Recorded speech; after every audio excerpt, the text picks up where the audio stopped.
봉독하겠습니다. 오늘 봉독할 말씀은 출애굽기 15장 1절에서 12절 말씀입니다. 출애굽기 15장 1절에서 12절까지 말씀을 제가 봉독하겠습니다.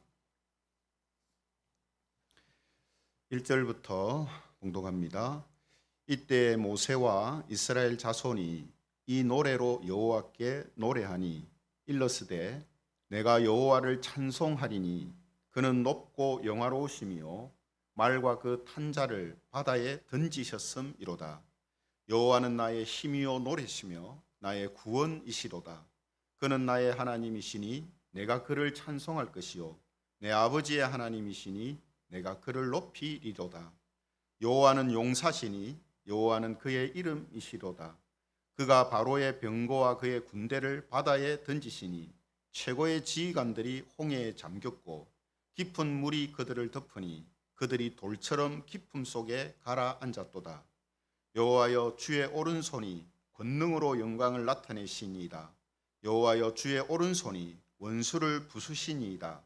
주께서 주의 큰 위엄으로 주를 거스르는 자를 엎으시니이다. 주께서 진노를 발하시니 그 진노가 그들을 지푸라기 같이 사르니이다. 주의 콧김에 물이 쌓이되 파도가 언덕같이 일어서고 큰 물이 바다 가운데 엉기니이다. 원수가 말하기를 내가 뒤쫓아 따라잡아 탈취물을 나누리라.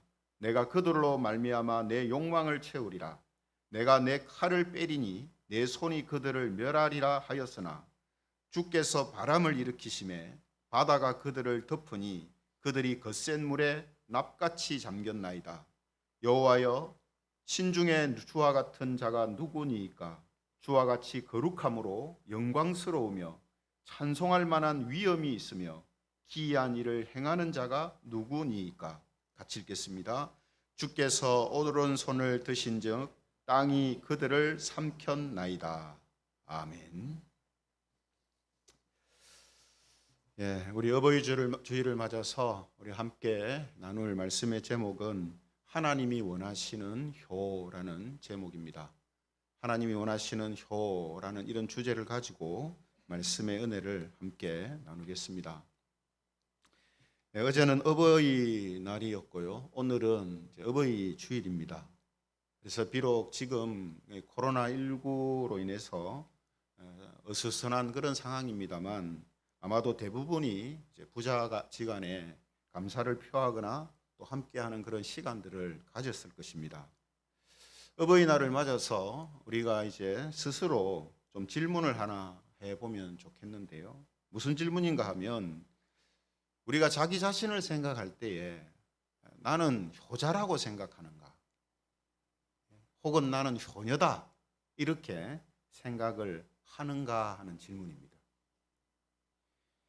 이 질문에 대부분이 그렇지 않습니다 이렇게 대답할 것 같은데요. 또 그 중에서도 그래도 나는 효자입니다 이렇게 말할 분도 있을 수 있겠죠. 이 질문에 어떤 대답을 하든지 간에 그 대답의 근거는 우리 예수님을 믿는 사람들은 자기 자신이 근거가 돼서는 안 됩니다. 내가 이 정도 하고 이만큼 했으니까 나 효자 아니냐? 이게 효 아니냐? 이렇게 되면 안 된다는 거죠. 우리 그리스도인들은 모든 것의 기준이 다 그렇습니다만 효의 기준도 하나님께서 보시는 기준의 효여야 합니다. 그래야 그것이 비로소 하나님이 인정하시는 효가 되고 그 효를 통해서 하나님께서 또 다른 선한 일들을 일으키시는 역사가 일어나거든요. 그러므로 오늘 이 시간에는 하나님이 원하시는 효가 무엇인가 하는 것을 우리 함께 나누면서 여기 있는 모든 분들이 정말 하나님이 원하시는 효를 행하면서 사는 그런 성도님들이 되시기를 바랍니다. 오늘 이제 본문 1절에 이제 보시면은 이런 말씀으로 시작되는데요. 1절에 보면 이때 모세와 이스라엘 자손이 이 노래로 여호와께 노래하니 일러스되 내가 여호와를 찬송하리니 그는 높고 영화로우시며 말과 그 탄자를 바다에 던지셨음이로다 이렇게 말하고 있습니다. 여러분, 이때에 이렇게 하는데, 이때는 어느 때를 말하는가 하면 그 뒤의 내용처럼 하나님께서 말과 그 탄자를 바다에 던지셨을 때를 말합니다. 풀어서 설명을 드리면, 여러분 지금 오늘 이제 본문의 배경이 어떤 배경입니까? 하나님께서 마침내 이스라엘 자손을 애굽에서 이제 이끌어내시는 그런 장면이거든요. 그런데 이스라엘 백성들 앞에는 홍해가 가로막고 있고, 뒤에는 애굽 군대가, 바로가 이끄는 애굽 군대가 다시 이스라엘 백성들을 잡으려고 쫓아옵니다. 진퇴양난이라고 하죠. 앞으로 가지도 못하고 뒤로 물러나지도 못하는 이런 상황 속에 이스라엘 자손이 딱 처해 있는 거예요. 그런데 어떤 일이 일어납니까? 하나님께서 바람으로 홍해를 가르시고 젖은 땅을 말려서 이스라엘 백성들이 마른 땅을 밟고 가도록 그렇게 하셨다라는 거죠. 오늘 이제 주보에 실려 있는 설교 내용을 보면 어제 새벽 설교 내용이 실려 있는데요. 어제 새벽에 함께 나누었던 내용 중에 주보에도 실려 있습니다만, 하나님께서 홍해를 가르시고 이스라엘 백성들을 구원하신 것은 무슨 자연적으로 일어나는 자연 현상이 때가 맞아서 된 게 아니고, 방금 제가 말씀드린 것처럼 어떻게 했다 했습니까? 홍해가 물러가게 하시고 바닷물이, 그리고 그 바닷물이 벽으로 좌우에 서 있게 하셨어요. 그리고 물이 빠지면 땅이 질퍽질퍽할 건데 완전히 마른 땅이 되게 하십니다.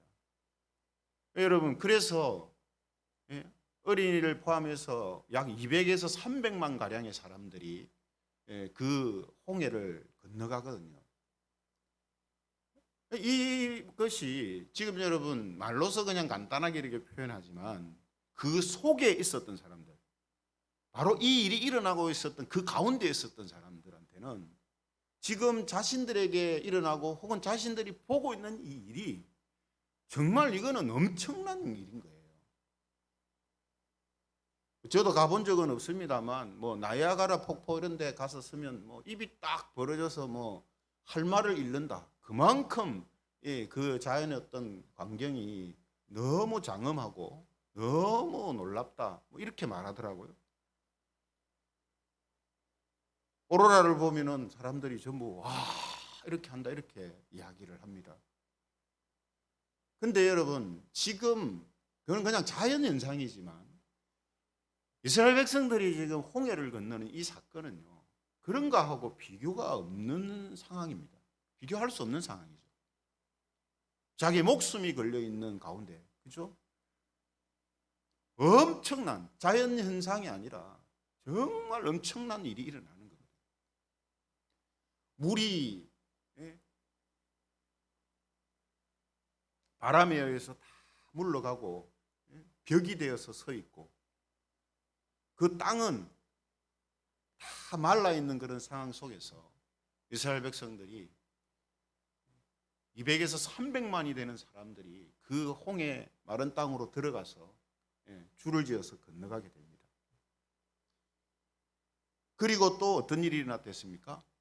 이스라엘 백성들이 홍해를 다 건너고 나니까 그 뒤를 쫓아오던 애굽의 군대들이 그들도 역시 홍해 갈라진 그 마른 땅을 딛고 이스라엘을 추격해 오는데, 다시 이 물이 흐름으로 인하여서 애굽의 그 많은 군대가 다 홍해에 수장되는 이런 엄청난 일을 이제 이스라엘 백성들이 목도하게 된 거죠. 그러니까 이거는 여러분 말로서 이렇게 뭐 표현한다 해서 이게 다 제대로 표현되어지지 않습니다.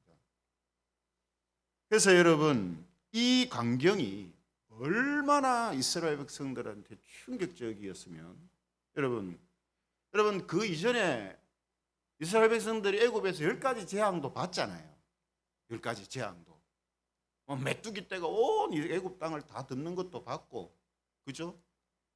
캄캄한 흑암 속에서 갇혀 있는 그런 때도 경험을 했고, 많은 희한한 일들을 봤는데 그때 이스라엘 백성들이 어떻게 했다 이건 없어요.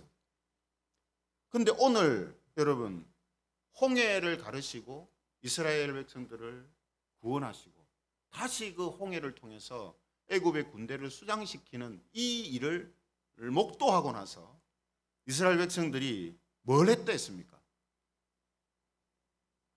2절에 보시면은 찬양의 내용이 나오는데 1절에 앞에 먼저 보신 것처럼 하나님의 이름을 높이는 찬양을 하나님을 향하여서 부르게 됩니다. 그죠? 그러니까 이 지금 사건이 이스라엘 백성들한테 얼마나 놀라운 사건으로 비춰졌으면 이스라엘 백성들이 전부 하나님을 찬양하고 하나님을 노래하는 이런 반응이 그들에게 이제 나오는 거죠. 그래서 큐티 책에도 그렇게 표현이 되어 있습니다만 하나님에 대한 찬양이 튀어나온다.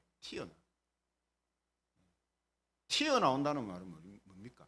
생각하고 계획해서 하는 게 아니고 너무나 그 일이 너무나 자기에게 압도적이기 때문에 자기도 모르게 그게 팍 튀어나온다는 거예요. 하나님께서 이스라엘 백성들을 구원하시는 그 역사가 이 정도로 놀라운 일이었다는 거죠. 그래서 그들은 오늘 본문 2절에서 11절까지 하나님을 찬양합니다. 하나님을 찬양해요. 대표적으로 어떤 내용으로 찬양했느냐? 두 군데를 보면요. 2절에 보시면은 이렇게 찬양을 합니다. 2절에 보면 여호와는 나의 힘이요 노래시며 나의 구원이시로다. 그는 나의 하나님이시니 내가 그를 찬송할 것이요 내 아버지의 하나님이시니 내가 그를 높이리로다. 여러분, 이전까지 이스라엘 백성들의 대부분이 알고 있던 하나님은 아버지의 하나님, 조상들의 하나님, 조상들한테 들었던 하나님이거든요. 그런데 오늘 이 2절에서 뭐라고 고백합니까?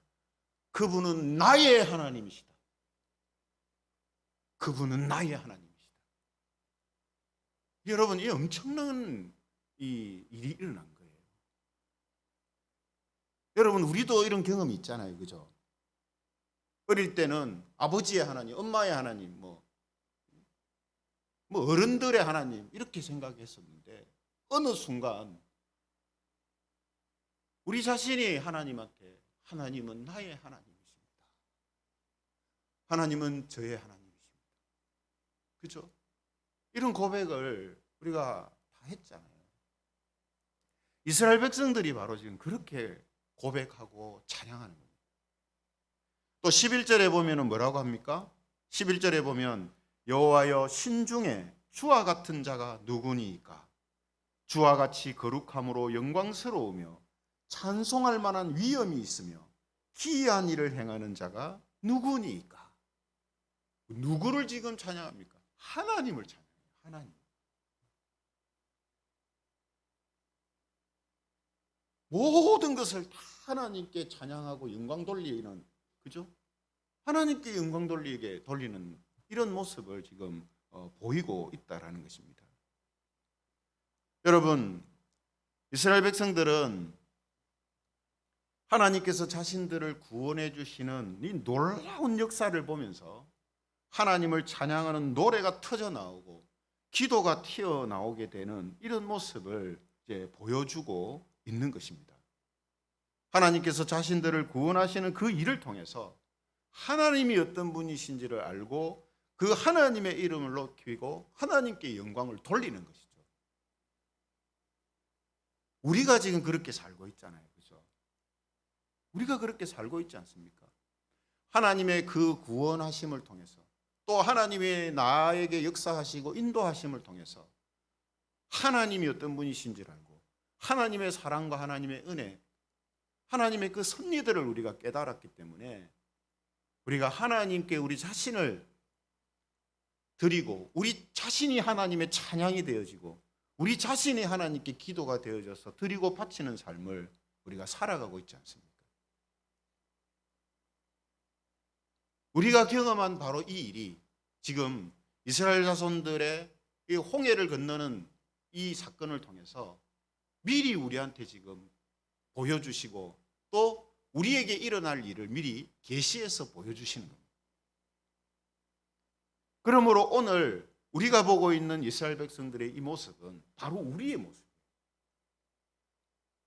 비록 우리가 이 당시 홍해에 서 있지는 않았지만 우리는 그 사건보다 더 엄청난 영적인 사건을 경험하고 이스라엘 백성들처럼 이런 모습으로 하나님께 우리가 서 있는 사람들이 되었다라는 것입니다. 중요한 것은 여러분, 바로 지금 이 모습이 뭡니까? 하나님의 역사와 하나님의 구원하심을 경험하고 하나님이 누구신 줄 알고 하나님을 향하여 영광 돌리며 하나님을 향하여 찬양하는 바로 이 모습이 하나님께서 하나님의 백성들에게 원하시는 최종적인 모습이라는 거예요.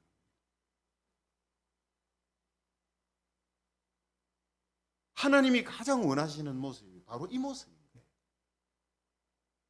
그동안 10가지 재앙이 있고 그 가운데서 이스라엘 백성들이 어려움도 있었고 또 뭐 기쁨도 있었고 여러 가지 우여곡절을 경험했지만 결국 하나님께서 그 모든 일들을 통해서 최종적으로 그들을 통해 하나님이 기대하시는 모습이 무엇이었는가 하면 바로 이 모습입니다.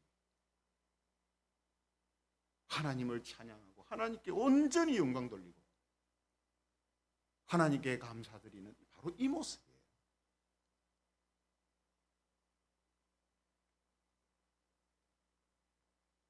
성도 여러분, 잘 아시는 것처럼 하나님께서는 우리를 아들이다, 자녀다 이렇게 부르시고 하나님을 아버지다 이렇게 우리에게 가르쳐 주셨습니다. 그렇다면 여러분, 하나님 아버지께서 자녀인 우리한테 최종적으로 받기를 원하시는 게 뭐겠습니까? 예, 방금 말씀드린 지금 이스라엘 백성들이 보여주고 있는 바로 이 모습이에요. 우리를 자녀라 부르시기를 부끄러워하지 아니하시는 하나님, 자신을 내가 저들의 아버지다라는 것을 부끄러워하시지 않는 하나님, 그분이 자녀된 우리한테 원하시는 최종적인 모습, 그게 뭐냐 하면 하나님께 찬양 돌리며 하나님께 영광 돌리며 하나님께 감사와 모든 것을 돌리는 겁니다.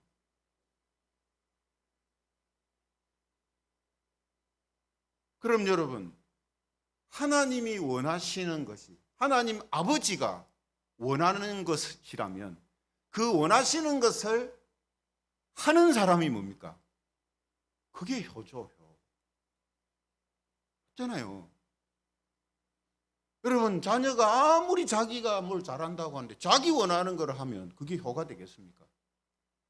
안 되죠.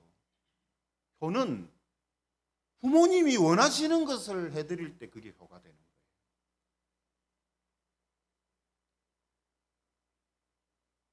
마찬가지로 하나님이 우리의 아버지시라고 생각했을 때에 우리가 하나님을 향하여서 하나님이 원하시는 것을 한다면 그것을 오늘 사람들이 말하는 효가 무엇이냐라고 물어보면 하나님이 원하시는 것을 하는 게 효가 되는 거예요.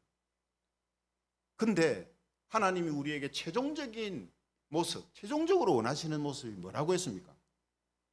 하나님이 누구신 줄 알고 하나님의 사랑과 그 은혜를 알고 깨닫고 하나님을 향하여 찬양하고 하나님께 영광 돌리고 하나님의 이름을 높이는 거예요.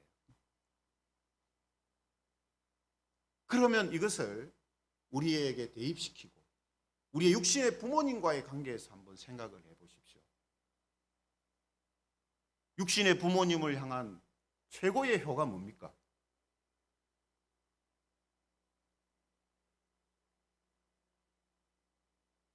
나의 나 된 것, 나의 모든 것이 부모님의 사랑과 은혜 때문입니다.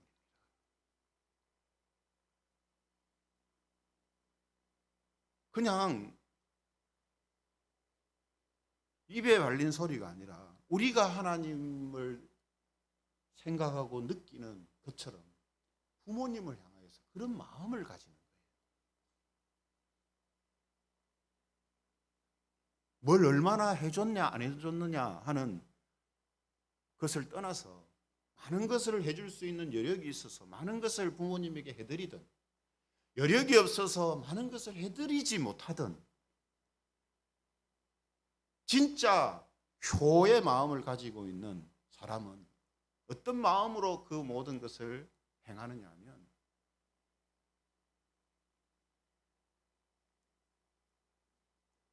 제가 받았기에 부모님에게 드리는 거 너무나 당연한 겁니다.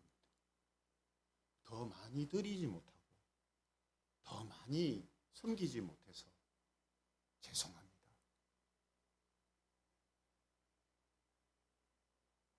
저의 모든 것이 부모님의 사랑과 희생과 헌신 때문입니다.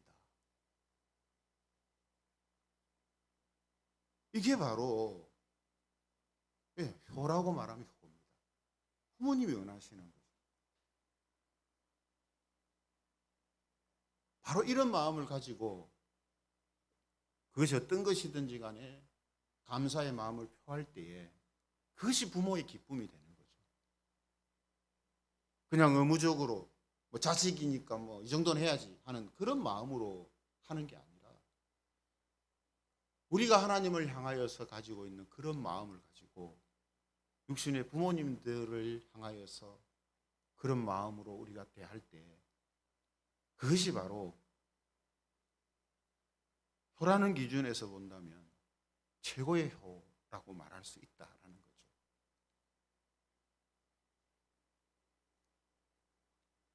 혹 어떤 교인은 부모님이 자신에게 해준 것이 없어서 감사할 마음이 생기지 않는다, 이렇게 생각하는 분이 있을 수 있습니다. 나에게 고통과 상처만 주었기 때문에 용서할 마음이 생기지 않는다, 이렇게 생각하는 분도 있을 수 있습니다. 그러나 여러분, 우리가 예수님을 한번 생각해 보십시오. 예수님은 성부 하나님에게서 영원히 나신 독생자 되시는 하나님이십니다. 그런데 성부께서 어떻게 하셨습니까? 한낱 피조물에 불과한 사람을 구원하시기 위해서 영원히 독생하신 성자 하나님을 십자가의 고난 가운데 내버려 두셨어요. 피조물에게 온갖 수치를 당하는 그 자리를 성부 하나님께서 가도록 하셨어요.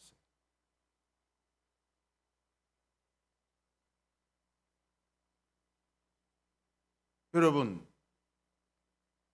예를 들어 여러분, 내가 친자식인데 이웃 사람을 위해서 나를 보고 희생하고 나보고 수치를 당해라, 이렇게 부모님이 말한다면 그 여러분 어떻게 이해가 되겠습니까? 예수님이 딱 그런 상황에 처한 거예요. 뭐 이웃 사람도 아니고 이거는 예수님하고 비교할 수 없는 사람들이에요. 그냥 만들다가 마음에 안 들면 부숴버릴 수 있는 그런 토기 정도밖에 안 되는 존재가 사람인데, 하나님한테는 그런 사람을 위해서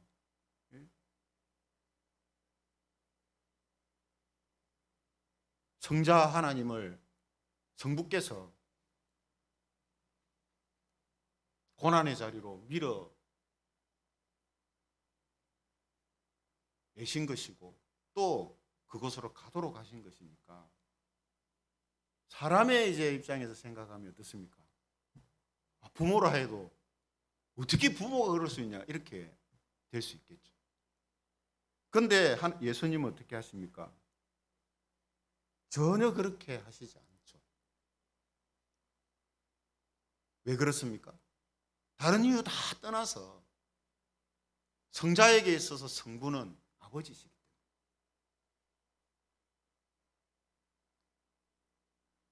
다른 뭐 설명이 필요가 없는 거예요. 그래서 성경은 우리에게 육신의 부모님들에 대하여서 육신의 생명을 주신 그것 하나만으로도 충분히 감사하고 그분에게 영광을 돌릴 수 있는 일이다라고 우리에게 말씀하시는 거예요. 그러므로 우리 역시 육신의 부모님이 나에게 어떻게 했느냐 하는 것으로 교회 기준을 가질 것이 아니라 나에게 육신의 생명을 주시고 영원하신 하나님 아버지의 자녀가 되는 일에 사용되신 분이다라는 이 사실 하나만으로도 우리가 감사할 수 있어야 하고 이것이 바로 하나님께서 원하시는 모습이다라는 것이죠. 그러므로 사랑하는 성도 여러분, 육신의 부모님을 향해 자식이 할 수 있는 최선의 효, 또 최종적인 효는 부모님에게 감사와 영광을 돌리는 겁니다. 누구한테 하는 것처럼요? 하나님 아버지한테 하는 것처럼. 하나님 아버지한테 하는 것처럼 우리 육신의 부모님에게도 그렇게 하는 거예요. 그런데 그 모습이 하나님이 원하시는 것이기 때문에 하나님이 기뻐하시는 일이고 그것을 사랑과의 관계에서 굳이 표현하자면 그것을 효라고 말해도 아무 이상이 없습니다. 여러분 어떠십니까? 오늘 이 말씀을 함께 나누면서 여러분들은 육신의 부모님을 향하여서 이런 마음과 이런 태도로 대하시고 또 그분들을 생각하고 계십니까? 나의 모든 것이 부모님 때문입니다. 내가 있는 지금 이 모든 삶이 바로 부모님 때문입니다. 그래서 감사하고 그래서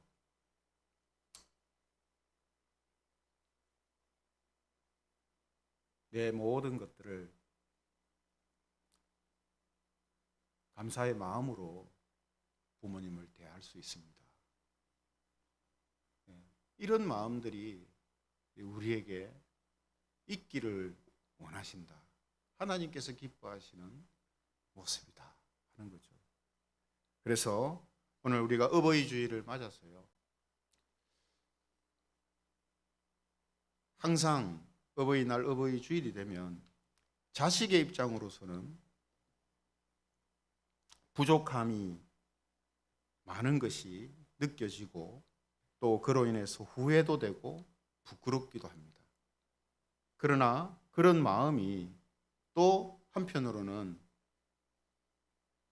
자식들을 바라보는 마음과 또 시각들을 비뚤어지지 않도록 붙들어주는 그런 역할도 한다라는 사실을 우리가 알게 되죠. 그래서 저와 여러분들 하나님의 그 사랑과 희생을 통해서 우리가 영원한 생명을 얻고 하나님이 약속하신 복된 삶을 살아가고 있는 것처럼 우리의 육신의 부모님들 역시 우리에게 육신의 생명을 허락하시고 또 그로 인하여서 하나님이 주시는 많은 것들을 누리면서 살아갈 수 있도록 하는 그 일에 하나님께 쓰임받은 그런 분들임을 우리가 기억하고 나의 나 된 것 하나님의 은혜입니다 라는 이 고백과 함께 나의 나 된 것 부모님의 은혜입니다 라는 이런 마음으로 살아감으로 인하여서 하나님이 원하시는 그러한 모습들이 하나님을 향하여서도 또 우리 육신의 부모님을 향하여서도 함께 나오는 그런 성도들로 살아가시기를 주님의 이름으로 축원합니다.